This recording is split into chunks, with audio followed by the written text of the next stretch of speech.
तो welcome back everyone. जहाँ पे हम स्टडी करने वाले हैं हमारा next important topic and topic है हमारा Wagner's theory of continental drift. ठीक है, तो काफ़ी इम्पॉर्टेंट टॉपिक है ये वाला। हम जो है इसको आज स्टडी करने वाले हैं।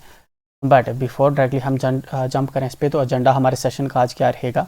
सबसे पहले हम तो इसके कॉन्सेप्ट को अंडरस्टैंड करेंगे कि कॉन्सेप्ट दिया किसने है, कब दिया है एंड किस कॉन्टेक्स्ट में ये बात कर रहा है।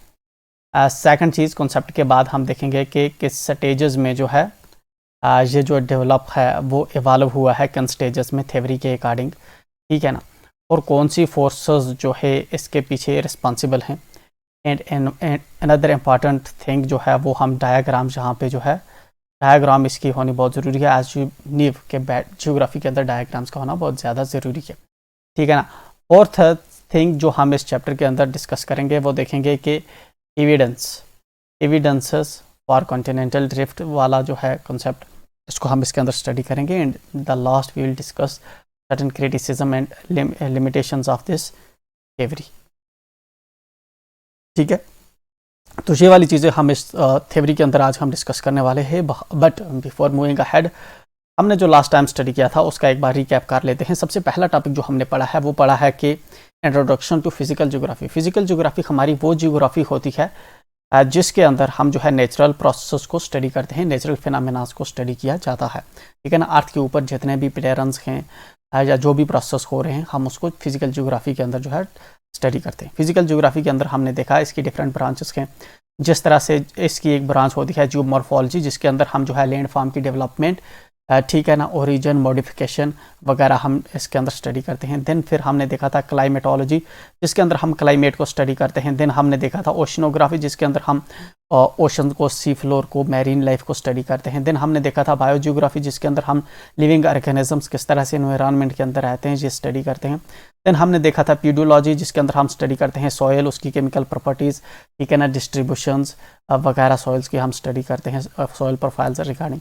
ठीक है ना। देन हमने देखा था एनवायरमेंटल ज्योग्राफी, वो ज्योग्राफी होती है जिसके अंदर हम एनवायरनमेंट को जो है स्टडी करते हैं। ठीक है ना।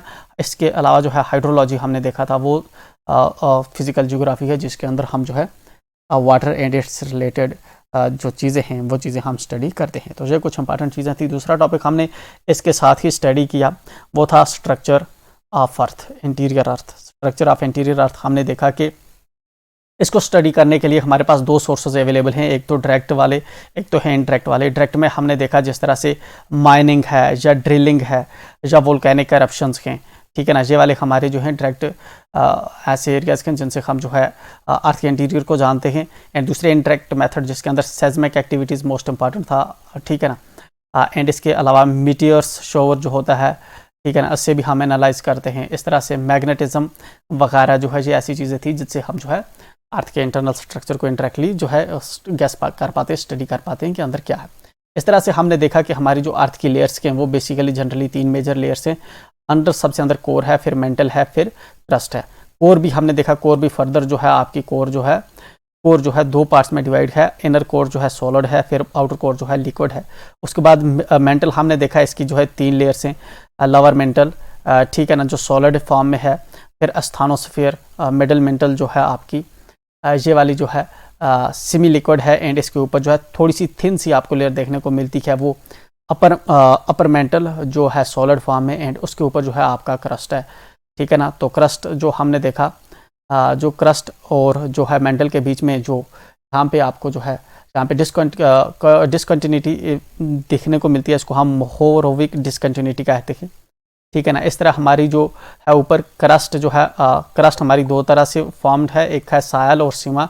इसके बीच में जो लेयर इनको डिफ्रेंशिएट करती है इसको हम कहते हैं कॉनरेड, ठीक है ना, कॉनरेड डिसकंटिन्यूटी। एंड फिर हमने देखा जिस तरह से हमारा जो मेंटल है, अपर मेंटल लोअर मेंटल को जो लाइन बीच में से डिवाइड करती है हम उसको कहते हैं रैपिटी, ठीक है ना। देन हमारा मेंटल और कोर को जो लाइन सेपरेट करती है हम इसको कहते हैं गटनबर्ग। देन जो है हमारा अपर कोर एंड लोअर मेंटल को जो लाइन डिवाइड करती है हम इसको कहते हैं लेमन डिसकंटिन्यूटी। ये रिपोर्टेड घुटने में दर्द नेमोनिक से हमने इसको याद रखा है। तो ये हो गया हमारे अर्थ का इंटरनल स्ट्रक्चर, ठीक है ना।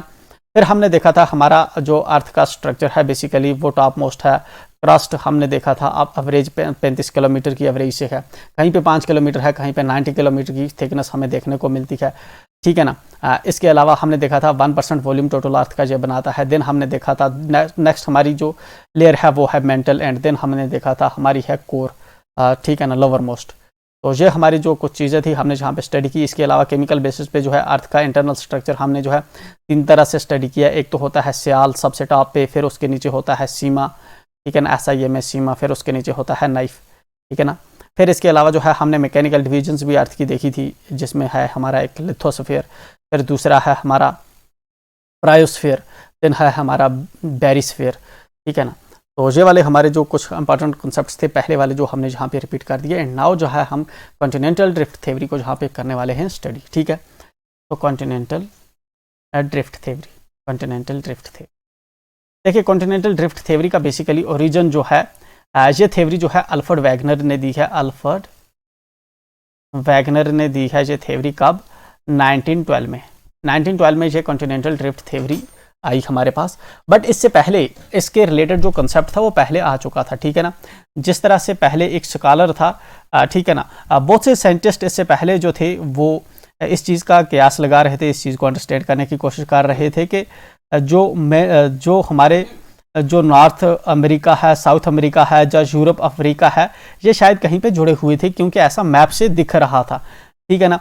जिस तरह डच मैप मेकर एक था, डच मैप मेकर जिसका नाम है अब्राहम और टीलियस, ठीक है ना, डच मैप मेकर था। इसने बताया था कि ऐसी मुझे फील हो रहा है कि जो यहाँ पे जो साउथ अमेरिका है एंड ये जो वाला अफ्रीका है, ठीक है ना, कहीं ऐसा लगता है कि कहीं ये आपस में जो है, अगर हम इसको जो है यहाँ पे फिट करें तो ये वाला जो एरिया है जहाँ पे फिट हो जाएगा, तो ये मतलब कि ये जो है कहीं जुड़े हुए थे।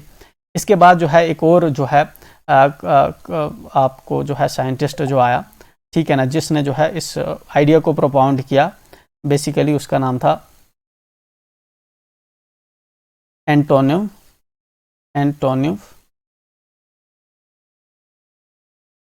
पेलिग्रीनी, ठीक है ना। तो इसने फर्स्ट टाइम जो है मैप ड्रा किए, एंड मैप में इसने बताया कि अमेरिका, यूरोप एंड अफ्रीका जो थे वो मैप में हमें ऐसा दिख रहा है कि ये पहले जुड़े हुए थे, ठीक है ना। तो इसके पीछे क्या रीजंस है, क्यों जुड़े हुए थे, क्या है क्या नहीं है, ये कैसे सेपरेट हुए, जस्ट इसने एक मैप की प्रेडिक्शन दी। तो ये हमारी कुछ पहली डेवलपमेंट्स थी, अर्लियर डेवलपमेंट्स थी, जस्ट मैप पे ही निर्भर थी, कोई जो सॉलिड हमारे पास थ्योरी नहीं आ रही। तो सॉलिड थ्योरी हमारे पास अल्फ्रेड वैगनर लेके आता है 1912 के अंदर कॉन्टिनेंटल ड्रिफ्ट थ्योरी के नाम से, ठीक है ना। तो कॉन्टिनेंटल ड्रिफ्ट थ्योरी जो है हमारी, जब आप लिखेंगे कॉन्टिनेंटल ड्रिफ्ट थ्योरी, ठीक है, तो जब आप स्टार्ट करेंगे कोई भी अपना क्वेश्चन, तो सबसे पहले उसके लिए आपको एक इंट्रोडक्शन चाहिए, ठीक है ना। तो इंट्रोडक्शन हमेशा से आपकी जो है वो रहेगी continental drift theory was given by, continental drift theory was given bye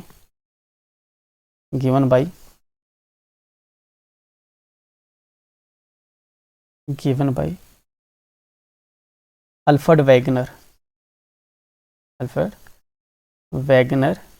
इन 1912, ठीक है ना, to explain the present arrangements of continents and oceans, to explain the present arrangement of continents and oceans, ठीक है ना। तो बेसिकली कॉन्टिनेंटल ड्रिफ्ट थ्योरी हमें दिखाती क्या है? कॉन्टिनेंटल ड्रिफ्ट थ्योरी हमें यह चीज़ दिखाती है कि जो प्रेजेंट आजकल के कॉन्टिनेंट्स हैं, ठीक है ना, ये इस पहले कैसे थे और आज ये इनकी लोकेशन कौन कहाँ पे क्यों है, ठीक है ना।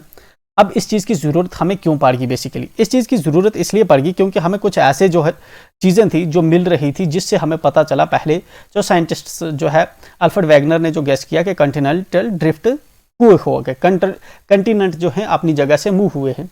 जिस तरह से फॉर एग्जांपल आप देखोगे कि जो हमारा जो अफ्रीका है, ठीक है ना, एंड जहाँ पे जो है अमेरिका है, इसको अगर आप इसके अंदर फिट करो तो ये जुड़ जाता है। इस तरह से जो ऊपर वाला ये वाला नॉर्थ अमेरिका है, यूरोप है, इसको आपस में मिलाओ तो ये आपस में जुड़ने की जो है फिक्स हो रहा है, ठीक है ना। एक तो हमें जो है ये मैप का जिग्सा फिट दिख रहा है कि ये कहीं जुड़े हुए थे, और दूसरी इंपॉर्टेंट चीज़ जो हमारा पोलर एरियाज हैं, ठीक है ना, या हमारे ट्रॉपिकल एरियाज़ के टेम्परेट एरियाज़ के, उनके अंदर हमें जो है बेसिकली कोल के फॉर्मेशंस दिख रहे हैं।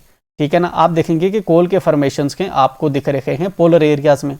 अब पोलर एरियाज़ में कैसे कोल की फॉर्मेशन हो सकती है? कोल तो हमेशा जो है वो ट्रॉपिकल रीजन में बनता है। इसका सिंपल सा ये मतलब हुआ कि कभी ये वाला जो एरिया है या ये वाला जो एरिया है ये बेसिकली कभी ट्रॉपिकल यहाँ पे था, दैट्स वाई इस वक्त को जो है यहाँ पे इस तरह कोल फॉर्म हुआ, फिर धीरे धीरे जो मूव यहाँ पे हुआ, आज हमें कोल यहाँ पे मिल रहा है। ठीक है ना, तो एक तो ये है। इसी तरह से आप देखेंगे आपको जो है ग्लेशियल एविडेंस आपको जो है ट्रॉपिकल रीजन्स में देखने को मिलेंगे। जिस तरह से ये वाला जो रीजन है आपको साउथ अफ्रीका का, जहाँ पे आपको जो है एविडेंसेस मिलेंगे, जिस तरह से टिलाइट डिपॉजिट्स मिलते हैं या ग्लेशियल एविडेंसेस मिलते हैं। इसका ये मतलब हुआ कि काफ़ी टाइम के लिए ये वाला जो है, ये वाला एरिया ग्लेशियर्स के नीचे था। जबकि आप देखेंगे ये तो हॉट रीजन के अंदर इस वक्त प्रेजेंटली पाया जाता है। इसका सिंपल मतलब हुआ कि कभी ये पोलर रीजन के नीचे था, एंड अब मूव होकर जहाँ पे आया है, तो उस वक्त जो है हमें ग्लेशियल डिपॉजिट्स जो है यहाँ पे देखने को मिलते हैं। ठीक है ना, इस तरह और बहुत से एविडेंसेस हैं हमारे पास जिनसे हम इंडिकेट कर सकते हैं कि हमारा जिस तरह से फॉर एग्जांपल कुछ हमारे पास ऐसे फॉसल्स हैं, ठीक है ना, डेड ऑर्गेनिजम्स, कुछ ऐसे फॉसल्स हैं ऑर्गेनिजम्स के जो जहाँ पे भी पाए जाते हैं, फिर जहाँ पे भी पाए जाते हैं। अगर ये इतने दूर है आपस में कॉन्टिनेंट, तो सेम फॉसल जहाँ पे और जहाँ पे कैसे पाए जाते हैं और एक पर्टिकुलर पैटर्न में। ठीक है ना, इस तरह जो दूसरी चीज़ें भी हैं, जिस तरह से यहाँ के रॉक और यहाँ के रॉक्स में जो है हमें एक कंटिन्यूटी देखने को मिलती है। ठीक है ना, यहाँ पे कौन से हमारे रॉक्स हैं, एप्लेचेंस, यहाँ पे कौन से है हीसियन। ठीक है ना, तो इनके अंदर एक कंटिन्यूटी देखने को मिलती है। सेम एज के हैं, जहाँ पे जिस एज के हैं वहाँ पे उस एज के हैं, सेम फॉर्म हुए हैं, सेम डायरेक्शन में हैं, तो ये इंडिकेट करता है कि ये कभी जुड़े हुए थे कंटिन्यूट। ठीक है ना, तो ये वाले एविडेंसेस थे जिसपे जो है अल्फ्रेड वेगनर ने जो है हमारी पूरी थ्योरी डेवलप की कि ये सभी कंटिन्यूट्स जो आज अलग अलग हैं, ये बेसिकली पहले पूरी ज़मीन एक ही जगह पे जुड़ी हुई थी। ठीक है ना, तो फॉर दैट हमें क्या होगा, जो है हम इसको जो है कॉन्सेप्ट तो हम जो है साथ में डिस्कस करते रहेंगे, बट नेसेसरी है कि हम अपने कॉन्सेप्ट के साथ यहाँ पे जो है डायग्राम जो है, पहले हम एक डायग्राम से इसको समझते हैं। ठीक है ना, बेसिकली पहले क्या था, पहले हमारे जो इस तरह से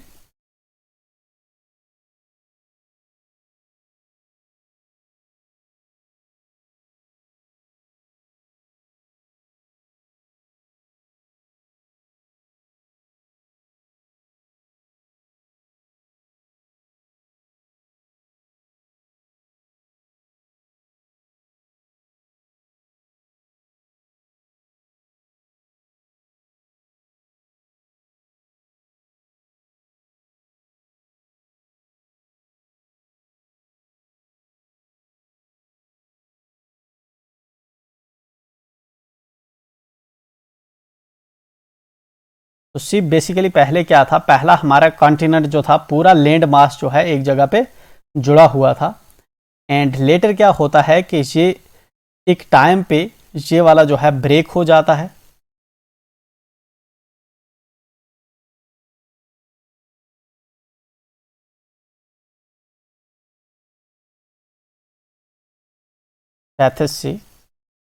ठीक है, अब देखिए क्या है, पहले जो है हमारा कॉन्टिनेंट, पहले हमारी वर्ल्ड जो थी, ग्लोब जो था ऐसा दिखता था। देखो, ना ही यहाँ पे जो है इस साइड में आपको ना ही कहीं पे यूरोप दिख रहा है, ना ही अमेरिका दिख रहा है, ना साउथ अमेरिका दिख रहा है, ना जहाँ पे ऑस्ट्रेलिया दिख रहा है, ना बीच में जो है यहाँ पे अफ्रीका दिख रहा है, ना ऊपर रशिया दिख रहा है।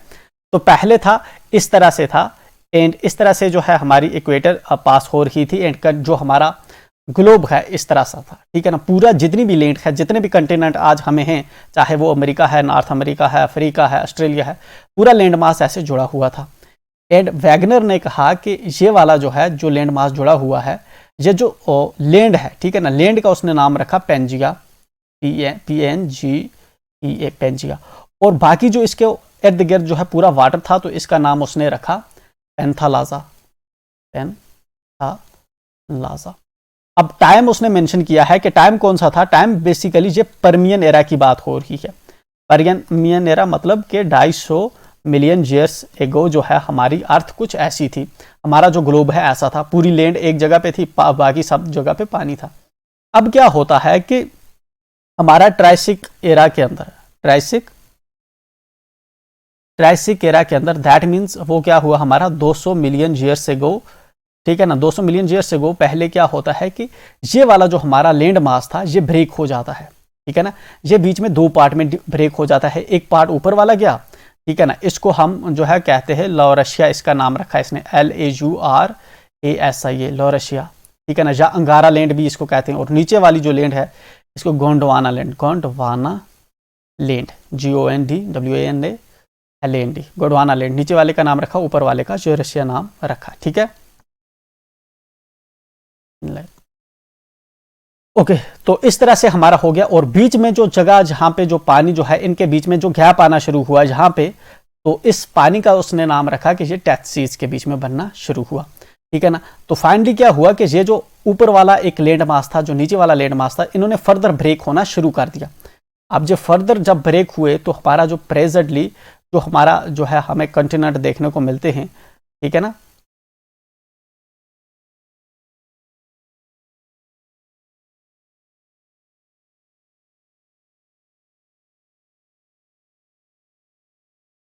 फिर होना चाहिए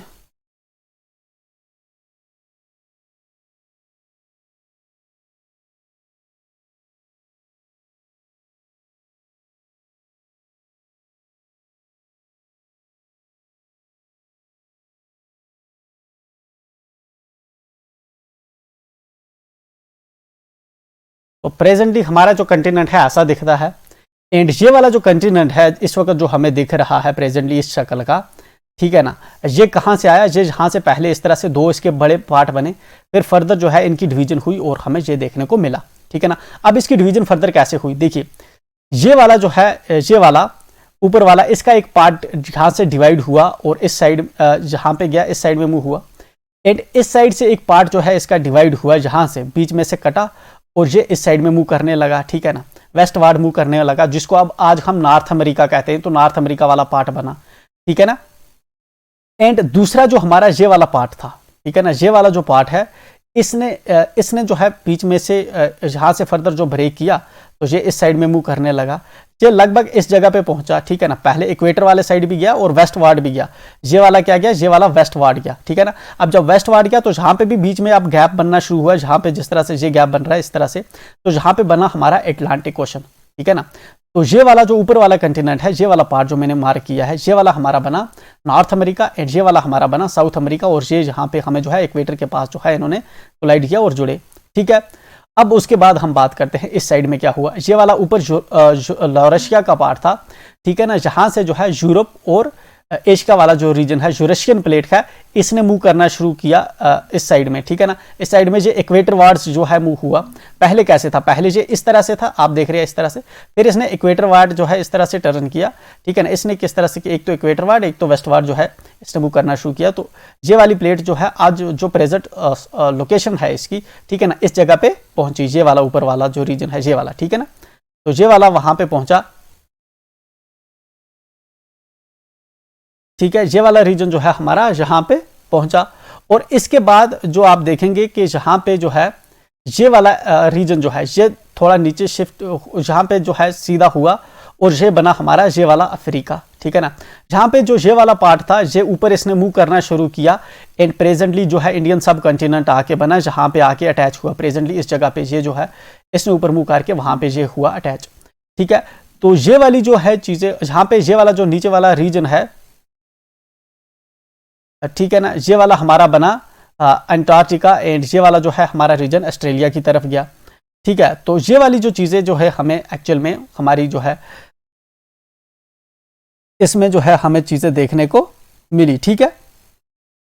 हमारे कंटिनेंट जो है इस तरह से ब्रेक हुआ एंड फर्दर जो है आगे गया। तो सिंपल था कंसेप्ट।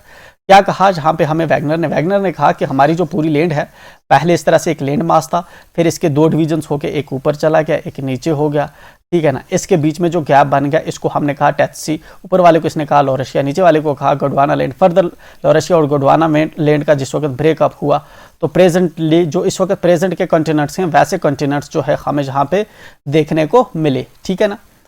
एंड जहाँ पे देखने वाली बात है कि जो हमारा ऊपर वाला लॉरेशिया है इसमें से आया नॉर्थ अमेरिका, ठीक है ना, यूरोप और एशिया का यूरेशिया वाला ऊपर वाला पार्ट, ठीक है ना। जो हमारा गोंडवाना लैंड है इससे आया हमारा एक तो साउथ अमेरिका, ठीक है ना, और हमारा आया अफ्रीका, फिर आया ऑस्ट्रेलिया, फिर आया एंटार्क्टिका, और एक इंपॉर्टेंट और जो है जो अक्सर पूछा जाता है वो आया इंडियन सब कॉन्टिनेंट। इंडियन सब कॉन्टिनेंट किसका पार्ट है? गोंडवाना लैंड का, ना के ऊपर वाले का पार्ट है, ठीक है ना। तो चलिए ये वाली जो चीजें है हमारी हुई इस थ्योरी के अंदर, ठीक है। तो ये हमारा कॉन्सेप्ट था कि ये किस तरह से जो है कॉन्सेप्ट हुआ, ठीक है ना। अब इसके बाद जो हम चीज बात करने वाले हैं जहां पे, ठीक है ना, नेक्स्ट चीज जो हम बात करने वाले हैं वो है स्टेजेस के किन स्टेजेस में जो है हमारी ड्रिफ्टिंग हुई, ठीक है। जो हमारे कंटिनेंट्स की ड्रिफ्टिंग हुई, ठीक है, पहले जुड़े हुए थे, फिर किस तरह से जो है अलग अलग हुए। तो जो स्टेजेस थे बेसिकली 5 स्टेजेस में जो है हमारे टोटल जो है यहाँ पे वेगनर के अकॉर्डिंग जहाँ पे डेवलपमेंट होती है, कितने स्टेजेस में? 5 स्टेजेस में। तो पहले स्टेज की अगर हम बात करें, फर्स्ट स्टेज, तो फर्स्ट स्टेज में जो है बेसिकली जो वेगनर ने कहा कि फर्स्ट स्टेज में, ठीक है ना, पीरियड कौन सा था? पीरियड था हमारा कार्बोनिफेरस,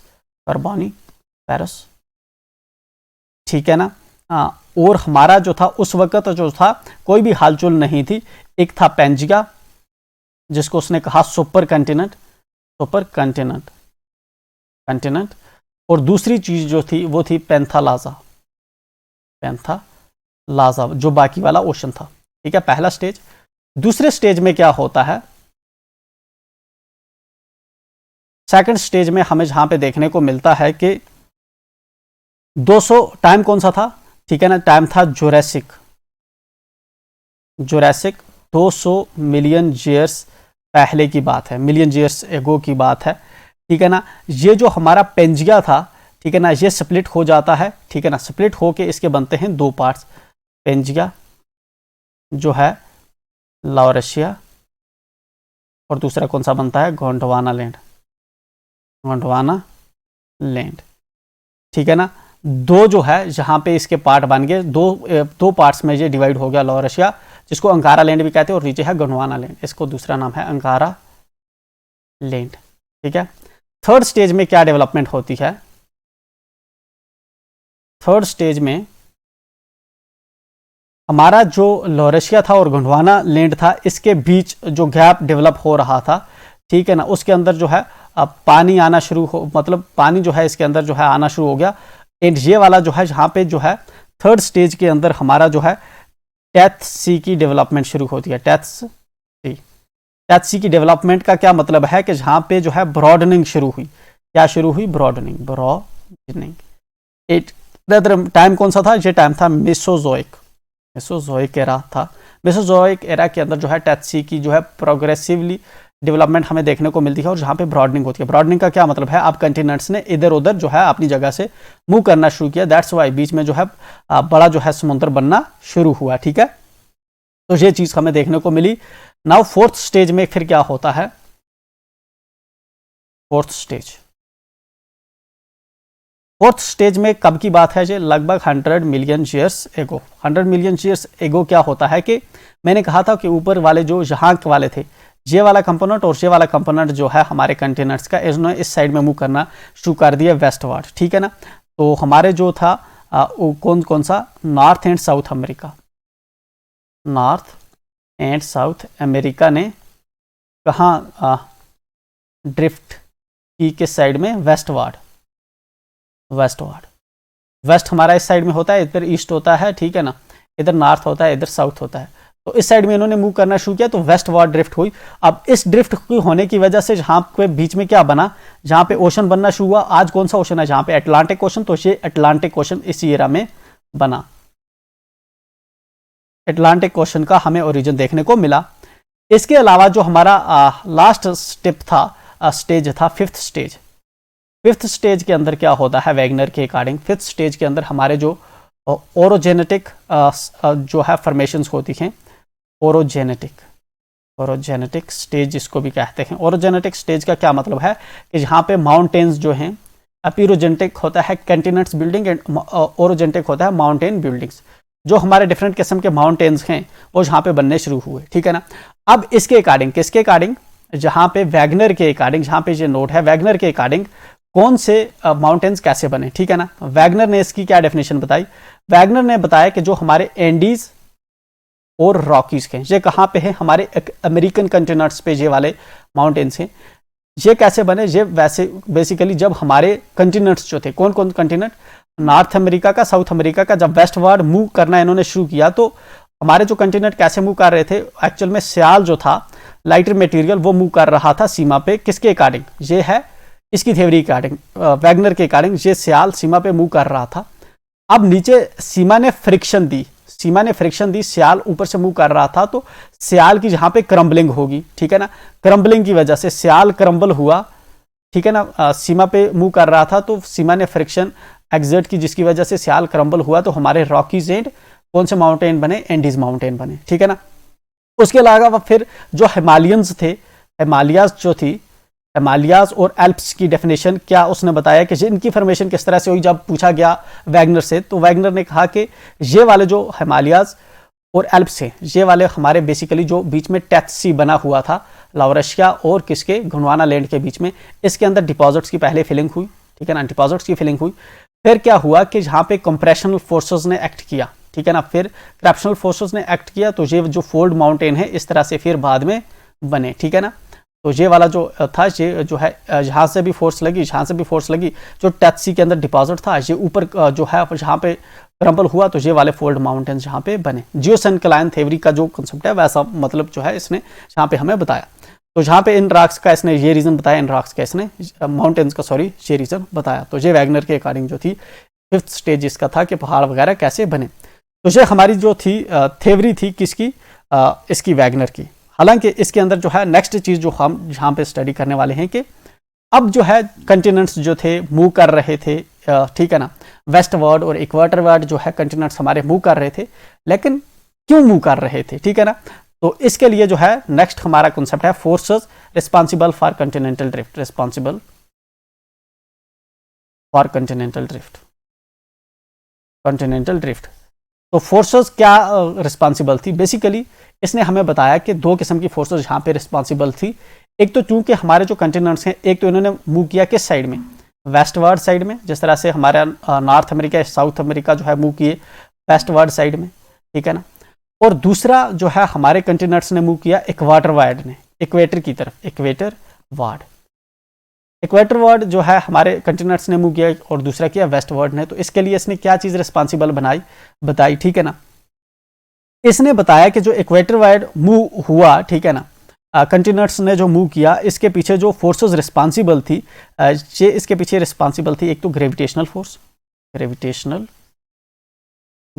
फोर्स, ठीक है ना, और दूसरी most important, never ever forget, क्योंकि ये इसी पोल फ्लिंग, FLEEING, तभी मैंने कैपिटल में लिखा because this is important, pole fleeing force and buoyancy force, BUOYANCY, buoyancy force, ठीक है ना, BUOYANCY, buoyancy force, gravitational force और पोल फ्लिंग फोर्स जो थी, ये तीनों जो है कंबाइन एक्ट किया इन्होंने, ठीक है ना, कंबाइन इन्होंने एक्ट किया। चूंकि अर्थ जो थी बीच में से बल्जड है तो इक्वेटरवर्ड कंटिनेंट्स ने मूव किया, बट जो फोर्सेज रिस्पॉन्सिबल थी वो ग्रेविटेशनल फोर्स, पोल फ्लिंग फोर्स और बियोंसी फोर्स जो थी, इन्होंने जो है कंटिनेंट्स को इक्वेटर की तरफ जो है मूव करवाया।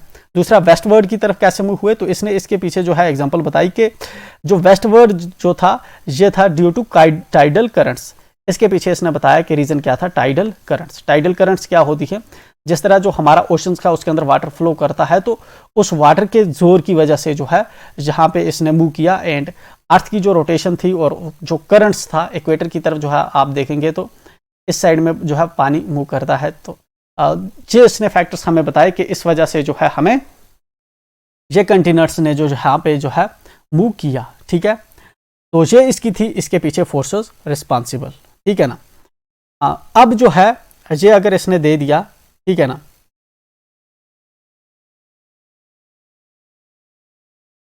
तो एक्चुअल में जो है हाँ पोल फ्लिंग फोर्स मैंने हाईलाइट किया था, इसका क्या मतलब है? पोल फ्लिंग फोर्स इसने बताया is caused by an increase in centrifugal force from the poles towards the equator, ठीक है ना। तो इस वजह से जो है इसने जो है इक्वेटर की तरफ जो है यहाँ पे मूव किया, एंड ये वाली जो फोर्सेस इसके पीछे इसने रिस्पॉन्सिबल बताई, ठीक है ना। अब एविडेंसेस क्या है इसकी थ्योरी के सपोर्ट में कि कंटिनेंट्स जो हैं अपनी जगह पे पहले इकट्ठे थे, फिर इन्होंने मूव किया। तो ठीक है, तो एविडेंसेस हमें क्या देखने को मिलते हैं? पहला एविडेंस जो है वो आपको देखने को मिलेगा matching of continents, the matching of continents. Continents जो है वो मैच कर रहे हैं एंड जो है जिग्सा फिट आपको देखने को मिलता है। जिग्सा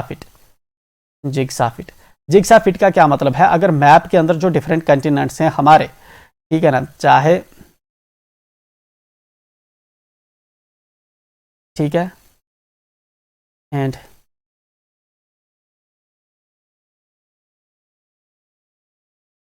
ठीक है ना, अगर आप जो है ये वाले पोर्शन को इस जगह पे लाएं, ठीक है ना, तो ये इसके अंदर फिट हो जाता है, ठीक है ना। इस तरह से ये वाला जो एरियाज है इसके अंदर जो है इसको इस तरह करें तो ये वाले एरियाज इसमें फिट हो जाते हैं, ठीक है ना। मतलब जिस तरह इंटरलॉकिंग सिस्टम है ये वाला आपको दिख रहा है, तो जहाँ पे जो है इस चीज़ को इसने कहा कि ये जो है मतलब कंटिनेंट्स आपस में फिक्स हो रहे हैं जब हम इनको मैच करते हैं। तो शोर लाइन्स जो हैं, शोर लाइन्स साउथ अमेरिका और अफ्रीका की आपस में जो है ऐसा अपेयर हो रही हैं कि सिमिलर है, अगर इनको लाया जाए तो ये आपस में मैच हो जाएंगी, ठीक है ना।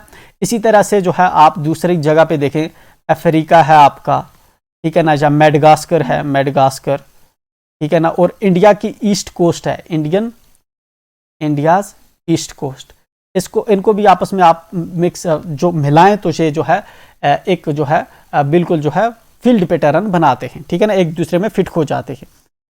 तो एक तो ये चीज़ थी, ठीक है ना। दूसरी क्या चीज़ आपको जहाँ पे इस दूसरा क्या एविडेंस है कॉन्टिनेंटल ड्रिफ्ट का? दूसरा है geological structure. What it is? Geological structure का मतलब है कि आपको जो है जिस तरह से मैंने बताया कि हमारा जो कंटिनेंट्स है ये है हमारा अमेरिकन, ये है हमारा अफ्रीकन का कंटिनेंट्स, ठीक है। एंड जहाँ पे ये जो माउंटेन्स हैं इस रीजन में इसकी प्रॉपर्टीज एंड इसके कैरेक्टरिस्टिक्स जहाँ पे जो ऊपर हमारे हैं कौन से हर्सिनियंस माउंटेन्स जो हैं इनके साथ मैच कर रहे हैं, सेम टाइम के हैं दोनों के, ठीक है ना। एपलाचियन ऑफ नॉर्थ अमेरिका, और ये किससे जो है मैच कर रहे हैं? किससे?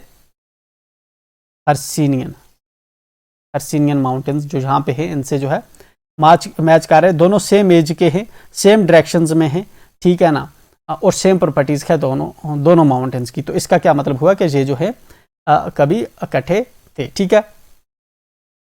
तो इसके अलावा जो है आपको देखने को मिलेंगे जहाँ पे कुछ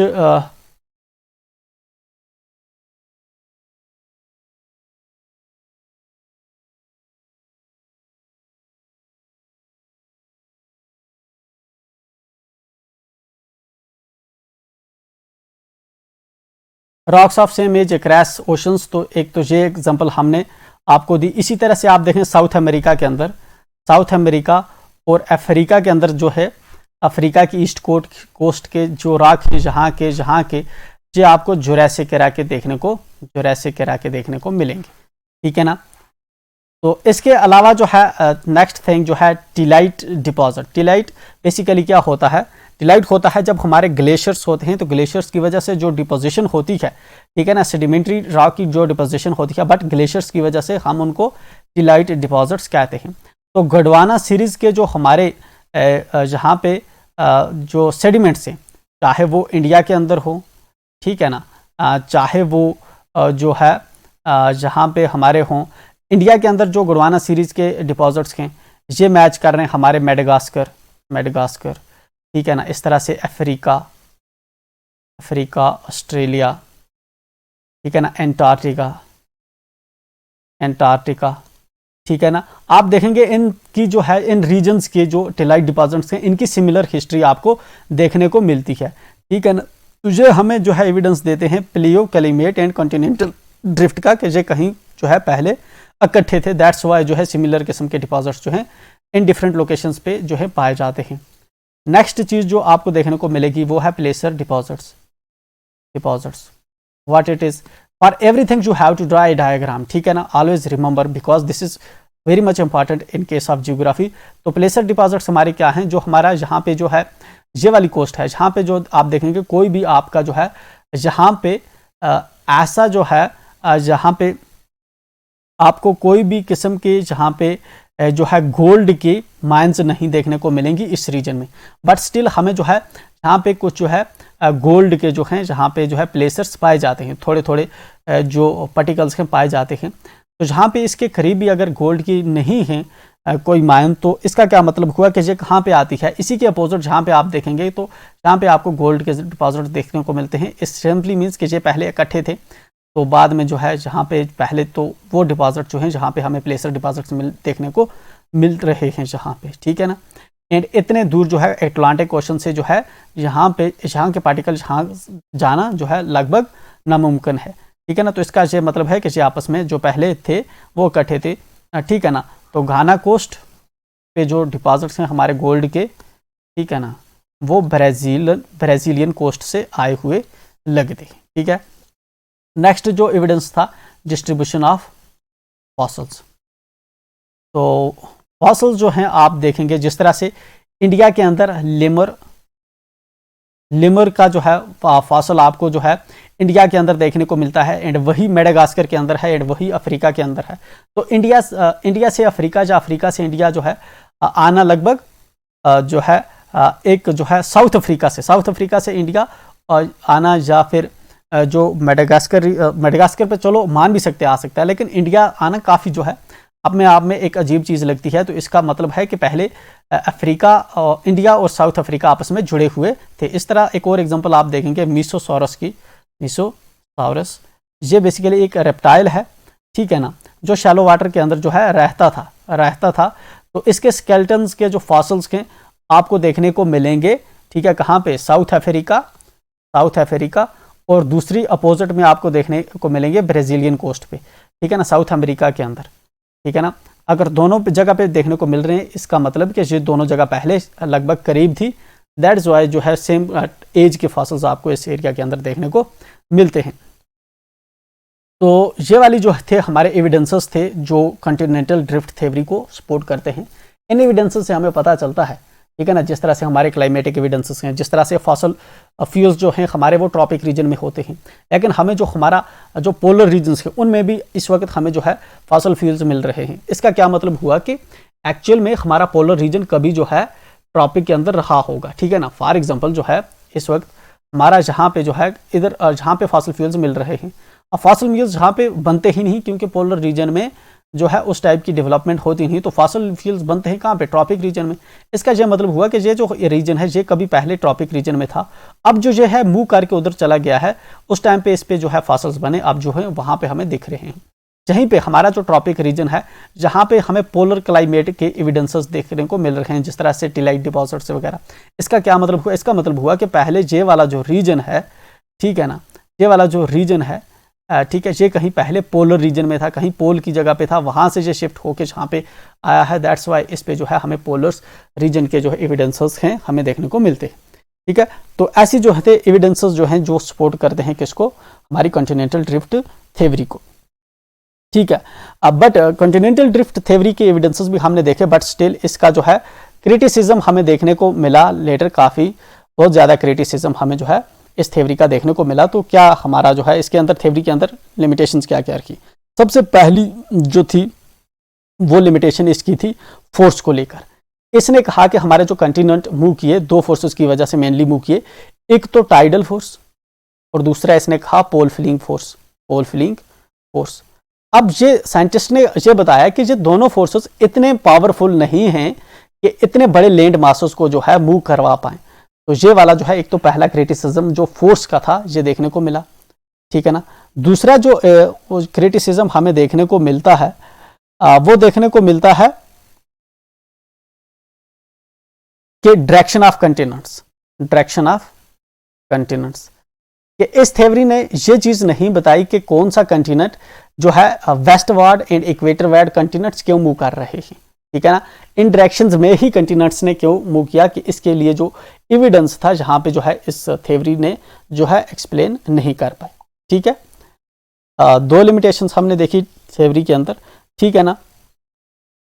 थर्ड जो हमने लिमिटेशन इसके अंदर देखी, एंड स्पेसिफिकली जहाँ पे आप इंडिया का केस मेंशन कर सकते हैं कि इंडिया का केस भी इसने जो है एक्सप्लेन नहीं किया कि इंडिया कैसे जो है गोंडवाना लैंड से जो है जहाँ पे ऊपर जो है इस वक्त जहाँ पे प्रेजेंट पोजीशन पे पहुंचा, ठीक है ना। तो इसने फर्दर जो है फॉर्मेशन ऑफ माउंटेन्स, मैंने कहा था कि इसने जो है सेटिस्फैक्टरी फॉर्मेशन ऑफ माउंटेन्स जो है इसने एक्सप्लेन नहीं कर पाया। माउंटेन्स जो है ये कैसे बने, ये चीज़ जो है इसकी थ्योरी एक्सप्लेन नहीं कर पाई, ठीक है। नेक्स्ट चीज़ जो है इसी की थ्योरी के अंदर हमें खुद ही इसने कंट्राडिक्शन की।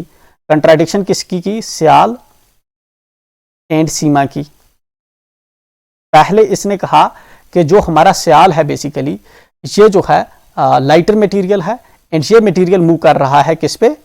हमारे नीचे जो है जो सीमा है, सीमा पे मूव कर रहा है सियाल, ठीक है ना। बट फिर इसने जब माउंटेन्स की एक्सप्लेनेशन की बात आई कि माउंटेन्स एंडीज रॉकीज किस तरह बने, इसने कहा कि जो सीमा है, सीमा नीचे से फ्रिक्शन कर रहा था, सियाल को मूव होने में दिक्कत हो रही थी, इसलिए सियाल जो है क्रम्बल हो गया, ठीक है ना। तो इसकी वजह से जो है जहाँ पे जो है हमें माउंटेन्स बन गए। तो ये कंट्राडिक्शन थी सियाल और सीमा की।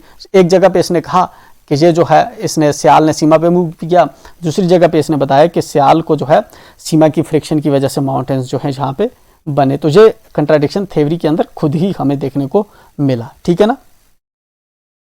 इसके अलावा जो था इम्पॉर्टेंट चीज़ वो थी कि वेरियस नेचुरल जो फिनोमेना थे, नेचुरल जो डिफरेंट नेचुरल इवेंट्स थे, ठीक है ना, नेचुरल इवेंट्स जो थे वो ये थ्योरी जो है इसकी एक्सप्लेन नहीं कर पाई। नेचुरल इवेंट्स लाइक हमारे पास क्या था? अर्थक्वेक्स क्यों हो रहे हैं, ये थ्योरी एक्सप्लेन नहीं कर पाई, ठीक है ना। वोल्केनोज की एरप्शन क्यों हो रही है, ये थ्योरी इसमें फेल कर गई। बट स्टिल जो है इतनी लिमिटेशंस के बावजूद भी हम जो कंसीडर करेंगे कि ये वाली जो थ्योरी थी, ठीक है ना, काफ़ी अपने आप में उस एरा की जो थी एक एडवांस्ड थ्योरी जो है मानी जाती थी। एंड इस थ्योरी ने जो है हमें फ्रेमवर्क बताया, एक फाउंडेशन जो है हमें बताई और एक डायरेक्शन बताई, जिसको लेकर जो है लेटर जो जियोग्राफी के कॉन्सेप्ट्स हैं, चाहे प्लेट टेक्टोनिक का है, ठीक है ना, या सी फ्लोर स्प्रेडिंग वगैरह के कॉन्सेप्ट्स हैं, वो बाद में डेवलप हो पाए। तो जहाँ पे अल्फ्रेड वैगनर का एक मेजर कंट्रीब्यूशन है, ठीक है ना। तो लास्ट पे जो है हम इसकी थ्योरी को जहाँ पे अप्रिशिएट करेंगे कि इसकी वजह से जो है हम जो है फर्दर जो है हम आगे थ्योरीज को डेवलप कर रहे हैं। तो इसने एक अच्छी, दो इसके अंदर कुछ लिमिटेशंस थी बट स्टिल इसने एक जो है बेटर इंसाइट हमें प्रोवाइड की उस तरह में, ठीक है ना, फर्दर जियोग्राफिकल स्टडीज़ को या अर्थ के रिगार्डिंग स्टडी को डेवलप करने में। तो मिलते हैं नेक्स्ट वीडियो में, till then bye and enjoy.